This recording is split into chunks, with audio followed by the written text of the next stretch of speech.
Good morning, everybody. Garrett Rosendahl, 5'2" Fence and Dirt. I've got three little horse riders over here. Say hi. Hi. And we have the 97-3 in front of me here. It is time for its 50-hour service. We're at 57 hours on this machine. I've raised this cab for the first time. Raised it this morning and wanted to go over some of the key differences as well as address some of the tips and tricks I've learned over the years of owning this, these full-size Kubota machines on getting that first hydraulic filter off. So as you can see, this is the one-piece cab. So this floor pan is mounted to the upper cabin there. When you raise it out of the way, it frees up a lot more space. I wish I had that 97-2 here to compare, but this is way more open, way easier to get to everything without tripping over everything. On the 97-2, that tank is over here and the hydraulic tank is over there. I have noticed immediately that the hydraulic filter, which is right there, black filter in the middle of the screen, is the mount for that seems a lot more robust, which I appreciate. But yeah, it's the same thing. It's just two bolts to raise the cab, same size bolts as the 97-2. Your body mounts are down here. The struts on here definitely seem more powerful. It was really easy to raise up the cab. It was one hand operation.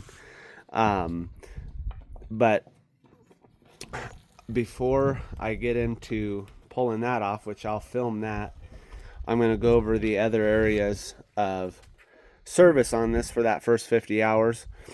Check your hydraulic fluid. Obviously mine is low and you're going to need some anyway for that filter. Believe it is ISO 46. Check your manual though. You also want to check your track tension. The other side is good, but this one is loose. To check your track tension, definitely refer to the manual, but what I do is I put a block under the back and then I curl the bucket up to raise the machine and get that tension off of the track, and then you can accurately measure that distance between your idler and that track there. Go around, air filters, fluids, just your standard checking procedure. And then what I like to do when I have the cab open is, because the belly pan of these, I shouldn't have got off the trailer before I filmed that part, but the belly pan on these, as you can see, there's already quite a bit of dirt loading up here in the bottom. But as that loads up, and it's happened to us on the 97-2 a couple times now, it'll actually get enough dirt in the belly pan there that it'll push up against the bottom of the engine, and it'll essentially rob the motor mounts of their ability to dampen the vibration of the engine. So the machine will have a pretty gnarly vibration and it'll drive you nuts, and you'll think something's wrong with your machine, but it's just a bunch of dirt in the bottom. So hose that out. There's an access panel in the middle of this, pretty similar location as the 97-2, but pull some of those access panels off and spray that out while you have the opportunity. That'll save you some heartache in the future. So I'm gonna position the camera around. I gotta go hunt down some hydraulic fluid first in one of the trailers. So I'll grab that and then I will show you how to pull that apart. All right, so we are back in the belly of the beast here. We had a little bit of a surprise rainstorm. What I have here, this is the filter in question. I have my chain strap wrench up top. We have our breaker bar with a 24mm socket on it. That is what will fit the bottom of these filters. You do not need a deep socket. I have a deep socket, and with this tank in the new location, the diesel tank here, it's a press fit. So I'll be using it to get it broke loose, and then just using the strap wrench to get it off the rest of the way.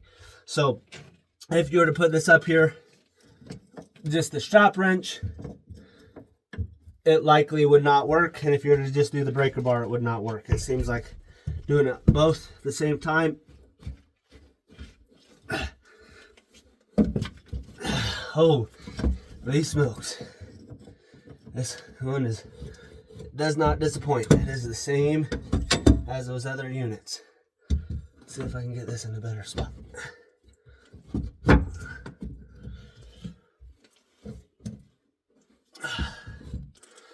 I got it.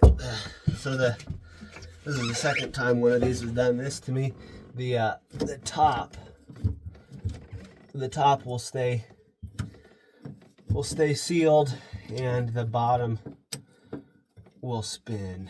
So let's see here. There we go.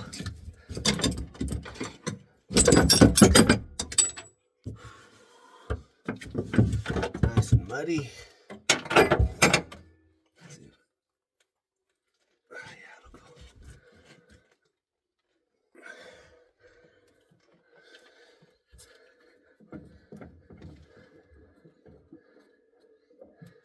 It's plenty tight. I'll let that drain down for a minute. Probably go grab a rag. I'll rinse this out when I'm done anyway. Give me a second, I'll be back with the other filter. Alright, so I have the replacement filter here. The part number on this is V053165331. And then I thought I mentioned it earlier, and then in thinking back, I thought I might have misspoke. The fluid for this, if you don't grab some with your filter, is ISO 46. I don't know if I transposed those numbers. Maybe I got it right. I haven't looked back at the video. But make sure you're pre-filling your filter here. You got your O-ring with a little bit of lubrication on there, and you're putting her back on up.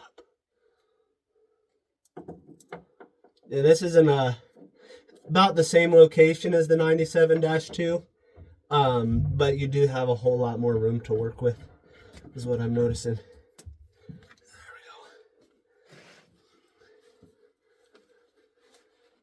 go. All right, and if I remember correctly, that mud is slippery. There is a torque spec on here. So there's your torque spec right here on there.